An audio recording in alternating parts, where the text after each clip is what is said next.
gonna get into this next one, man. When disrespecting your parents became gangster, I want to get right into that, man. You know, you're not gonna always see eye to eye with your parents from young to old. You're not gonna always agree. You're not gonna always have the best relationship. But ain't nothing. It's just certain things is not gangster that a lot of people, especially the young, think is gangster.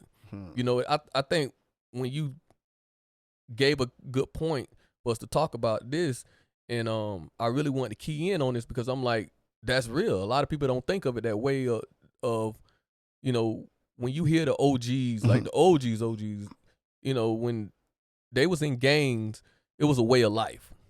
Exactly. It was just a way of life. It was their culture. It was they hood. It wasn't designed for we gonna do this so we can rob people or we can kill people. Later on, there's always that punk that gotta mess it all up for everybody. They're just like anywhere else you go in life, where it start off with a purpose, even though it may not be understood by everybody, and then it change up by people doing stupid stuff. So it's like, I'm gonna tie you right in, but it just it's crazy to me because again, you may not see eye to eye with your parents, but they still your parents, man. There's always that certain respect of level respect that you have, and a lot of people may see this and be like, man, I don't know about that because my dad or my mom them they did this, you know. Especially with dads, they be like, I don't know my dad, blah blah blah. But it's like, bro, I'm gonna tell you this, man. It's certain respect I'm gonna always have, no matter what. Period. You know, the biggest respect you can have is walk away. And I'm speaking to the adults. Walk away, because you know the disrespect. What is that gonna do?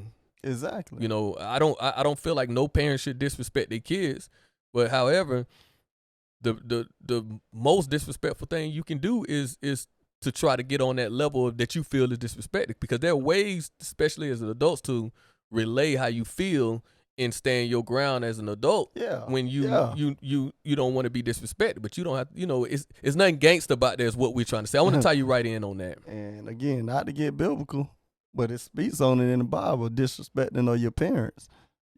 You shorten your days. You know what I'm saying? That's just real. That ain't me. That ain't coming from me. And then you want to be so gangster when you go in prison. You know how many guys that's hard up, stone cold killers, and learn of you disrespecting your elders, your mama, your father, your grandparents, boy, they gonna be on your butt. Straight up.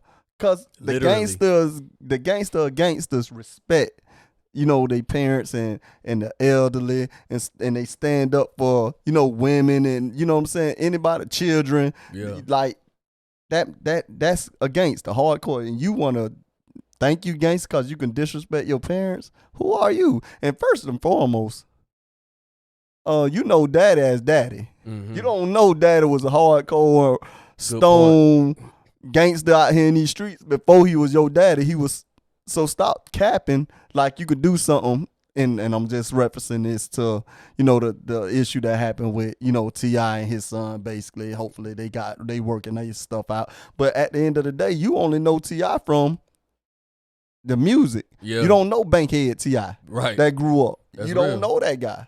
So stop trying to talk about you stand on business like you're intimidating somebody and get your little self folded up. And I'm just talking about anybody. I'm not just particularly saying, you know, T.I. and his son, but just anybody.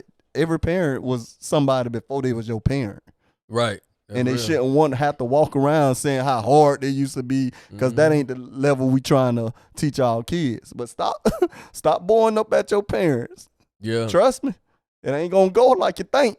Real. So chill out. Yeah, because the bottom line, we was kids before, man. And kids, they try you. They forget that, man, look, I wasn't always a parent. Let's just start there. Let that breathe. I wasn't always a parent. I wasn't always a father. You know what I mean? My mother, real quick story, man. My mother had to show my sister. I just know she's going to kill me watching this. But she had to show her because, you know, she called herself, you know, getting slick out the mouth. And, you know, my mom is a pastor. You know, she's a Christian. But she ain't always been that. She ain't always come in a nice neighborhood that we only know about. Yeah. See, these kids like the front and act like they not from the suburbs, or they not from a nice neighborhood where you can leave your door unlock, and nobody ain't gonna. Right now, I go to my mom neighborhood, I can leave it unlocked and not have to worry about no crackhead coming and none of that type of stuff. But y'all kids walk around here and act like y'all so hard and like y'all know everything and nobody better not mess with you. Nobody better not do this and you portraying to be this gangster rapper. Like, no, you ain't about that life, man. My nigga, you grew up in the church like me. Let's just start there. You grew up in the church like me. My mom had to show her, like, she had to jack up and be like, hey, I'm from Brick City. You know, anybody know about Brick City, you know, my cousins be watching this, you know, that's in New York. You know what I'm saying? That you don't want that. So I just learned in life that even though I was inspired or I was influenced or whatever the case may be, I didn't let that overtake my way of living or being somebody that I'm not. Like, I never tried to act like I'm a thug. Being a huge fan of 50 Cent, everybody knew you was a church boy, and I was okay with that. Everybody knew that, man, you know, I ain't come up from the hood, and I was okay with that. People try to downplay you on, like, now this is what really let me know that a person is really not about their life, even though they didn't come up how I came up.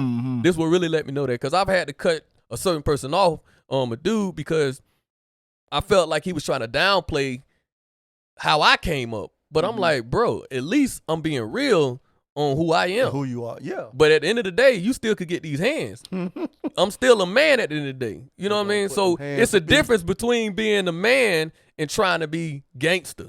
Yeah. It's a difference between being gangster of taking care of your community and making sure things go right that's going wrong, and not just thinking that gangster is about being violent.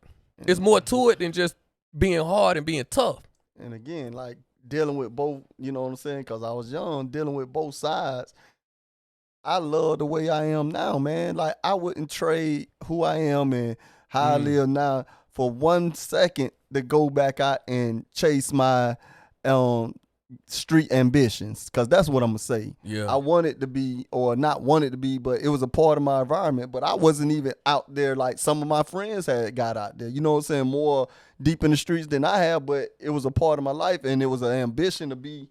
That's all I seen. But I wouldn't trade not now second of my life for how I'm living now, just to go and relive that moment of trying to get money, get girls, and all that, because that's what it's truly be about: getting money, having some kind of street fame, and getting money, getting girls, and that's it. Yeah, I was just fortunate enough to be blessed to a different path, but a lot of people don't. They get stuck in it and get caught up in it. You know what I'm saying? So